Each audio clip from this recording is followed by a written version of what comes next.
तो नमस्कार, प्रणाम, स्वागत बरुआ सबके राइटर आशिक अभिषेक के चैनल पर। और सब बताइए आप सब कैसन बानी। उम्मीद करते रहुआ सब भी बढ़िया होखब, अच्छा होखब। तो रहुआ सब खातिर लेके आ गए बनी बिल्कुल दर्दनाक, बिल्कुल ब्लास्ट, बिल्कुल हिट, बिल्कुल खतरनाक मैटर, दर्द भरा भोजपुरी में बेवफाई संग।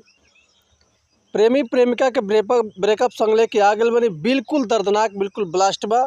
अगर एकरा के रहुआ बढ़िया म्यूजिक बनवा के बढ़िया से दिल से गायकी कहतनी तो 100% बाकी गाना और मार्केट में ब्लास्ट करी।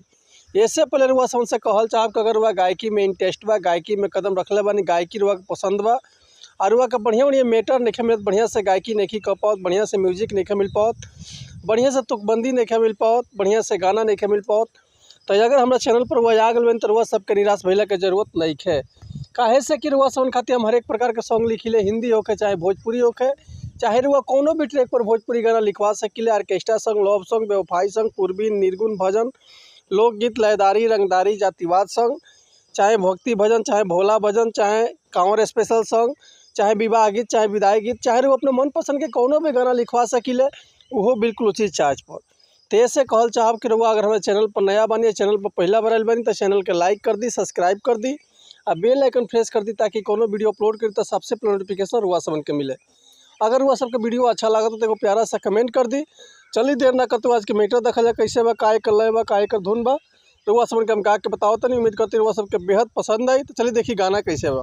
एगो प्रेमी अपना प्रेमिका से का कहता कि भरोसा कैसे कर ली कबो तू छोड़ जईबू हो, भरोसा कैसे कर ली कबो तू छोड़ जईबू हो, लगा के दिल से दिल एक दिन सनम तू तोड़ जईबू हो, भरोसा कैसे कर ली कबो तू छोड़ जईबू हो, भरोसा कैसे कर ली कबो तू छोड़ जईबू हो, लगा के दिल से दिल एक दिन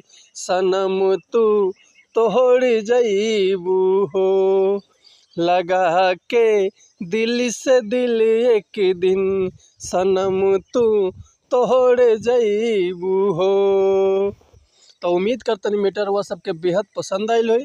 अगर ये गाना के रुआ फुल लिखवाल चाहते हैं तो डिस्क्रिप्शन में हमारा कॉन्टैक्ट नंबर बा, व्हाट्सअप नंबर बा, रुआ पे कॉल कर सकले, व्हाट्सअप कर सकले, रुआ के बिल्कुल उसी चार्ज पर फुल गाना मिल जाए।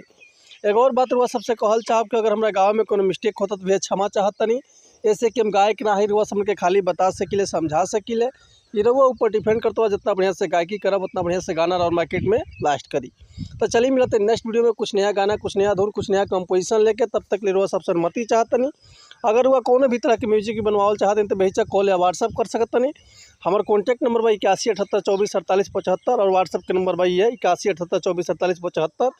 तो रुआ कॉल या व्हाट्सअप कर सकते हैं। तो चलिए मिलते हैं नेक्स्ट वीडियो में, तब तक ले रुआ सबसे अनुमति चाहतनी। नमस्कार, प्रणाम, जय हिंद, जय भारत, जय भोजपुरी समाज, हर हर महादेव, जय शिव शंभु, जय माता दी।